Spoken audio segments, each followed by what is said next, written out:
दोस्तों, कैसे हो आप सब। I hope you all are fine.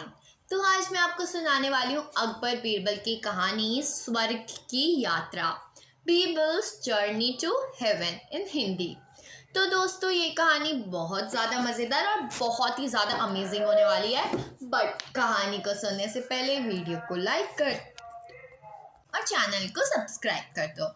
तो एक बार की बात है, राजा अकबर अपने दरबार में बैठकर कुछ विचार कर रहे थे।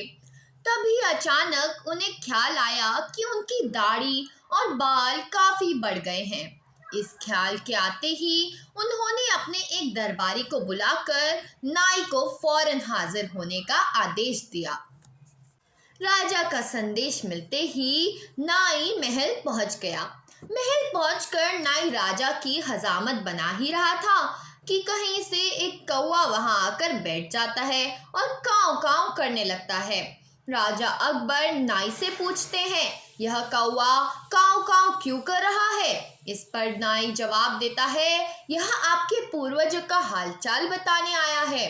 नाई के इतने कहने पर राजा अकबर आश्चर्य से पूछते हैं, तो बताओ फिर यह कौवा मेरे पूर्वजों के बारे में आखिर क्या बता रहा है। राजा के इस सवाल पर नाई कहता है, यह कौवा कह रहा है कि आपके पूर्वज स्वर्ग में मुसीबत में हैं और काफी परेशान है। इनका हालचाल लेने के लिए आपको अपने किसी करीबी को स्वर्ग भेजना चाहिए। नाई की यह बात सुनकर राजा और भी हैरान हो जाते हैं।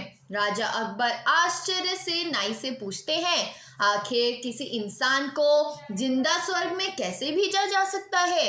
राजा के इस सवाल पर नाई जवाब देता है, महाराज, मेरी नज़र में एक पुरोहित है जो इस काम को अंजाम दे सकता है। बस आप इस काम के लिए अपने किसी करीबी को स्वर्ग जाने के लिए राजी कर लीजिए। नाई के इस आश्वासन पर राजा अकबर तैयार हो जाते हैं और दरबार में अपने सभी करीबी दरबारियों को बुलाते हैं। राजा के आदेश पर सभी करीबी दरबारी राजा अकबर के सामने हाजिर हो जाते हैं। सभी दरबारी राजा से अचानक बुलाने की वजह पूछते हैं। इस पर राजा उन्हें नाई के साथ हुई सारी बात सुनाते हैं। राजा की बात सुनकर सभी दरबारी एक मत में बीरबल का नाम आगे रखते हैं। दरबारी कहते हैं कि स्वर्ग जाकर पूर्वजों का हालचाल लेने के लिए बीरबल से उचित व्यक्ति और कोई नहीं हो सकता, क्योंकि बीरबल हम सबसे ज्यादा बुद्धिमान और चतुर है। इसलिए स्वर्ग में आपको पूर्वजों का हालचाल लेकर वहां उनके परेशानी का हल आसानी से निकाल सकता है। राजा अकबर दरबारियों की इस सलाह को मानते हुए बीरबल को स्वर्ग भेजने की तैयारी कर लेते हैं। इस बात का पता चलते ही बीरबल शहंशाह से पुरोहित को बुलाकर स्वर्ग भेजने की विधि के बारे में पूछते हैं। बीरबल की इस बात पर राजमहल में पुरोहित को बुलवाया जाता है। पुरोहित के आते ही उनसे स्वर्ग जाने की विधि के बारे में पूछा जाता है। पुरोहित बताते हैं, आपको यहीं पासों में मौजूद एक घास के ढेर में भेजा जाएगा। बाद में उस ढेर में आग लगा दी जाएगी। फिर कुछ मंत्री की शक्ति से आपको स्वर्ग भेजा जाएगा। कुछ मंत्र ऐसे होंगे जिससे आप स्वर्ग पहुंच जाएंगे। स्वर्ग जाने की पूरी प्रक्रिया जानने के बाद बीरबल राजा अकबर से करीब 11 दिन का समय मांगते हैं और पुरोहित के 11 दिन बाद बुलाने की बात रखते हैं। कहते हैं, मैं स्वर्ग जा रहा हूँ और कितने दिन मुझे लौटने में लगेंगे, इस बारे में निश्चित तौर पर कुछ भी कहना मुश्किल है। इसलिए स्वर्ग जाने से पहले एक बार मैं अपने परिवार से मिलना चाहता हूँ और कुछ समय बिताना चाहता हूँ। बीरबल अपने घर जाने के लिए महल से रवाना हो जाते हैं। देखते देखते 11 दिन बीत जाते हैं। 12वें दिन बीरबल स्वर्ग जाने के लिए राजा अकबर के सामने हाजिर होते हैं। पुरोहित को बुलाया जाता है और बीरबल को स्वर्ग भेजने की तैयारी की जाती है। पुरोहित बीरबल को स्वर्ग भेजने के लिए महल से कुछ दूर घास का एक ढेर लगवाते हैं। बीरबल को स्वर्ग भेजने के लिए घास के ढेर के अंदर भिजवाया जाता है। घास के ढेर के अंदर जाते ही पुरोहित घास के ढेर में आग लगा देते हैं और बीरबल को स्वर्ग भेजने की प्रक्रिया पूरी हो जाती है।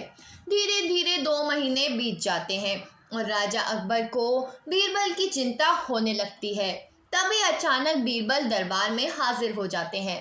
राजा अकबर बीरबल को देखकर प्रसन्न होते हैं और अपने पूर्वजों का हालचाल पूछते हैं। तब बीरबल बताते हैं, आपके पूर्वज काफी खुश हैं और मजे में हैं। उन्हें बस एक ही तकलीफ है कि उनकी दाढ़ी और बाल काफी बड़े हो गए हैं, जिन्हें काटने वाला स्वर्ग में कोई नाई नहीं है, इसलिए वहां उन्हें एक नाई की जरूरत है। बीरबल कहते हैं, ऐसे में हमें आपके पूर्वजों के लिए एक अच्छे नाई को स्वर्ग भेजने की तैयारी करनी चाहिए। बीरबल की इस बात पर राजा नाई को स्वर्ग भेजने की आदेश देते हैं।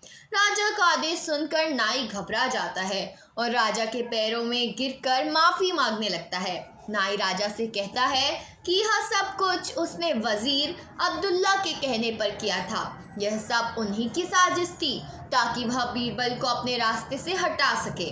अब राजा अकबर के सामने सारी सच्चाई आ चुकी थी। ये सब जानने के बाद राजा अकबर ने वजीर अब्दुल्ला और उनके साथियों को दंड देने का आदेश दिया। अंत में राजा अकबर बीरबल से पूछते हैं, तुम्हें इस सच्चाई का पता कैसे चला और तुम घास के ढेर में आग लगने के बाद कैसे बच गए? तब बीरबल जवाब देते हैं, आग के ढेर में जाने की बात सुनकर मुझे इस साजिश का अंदाजा हो गया था।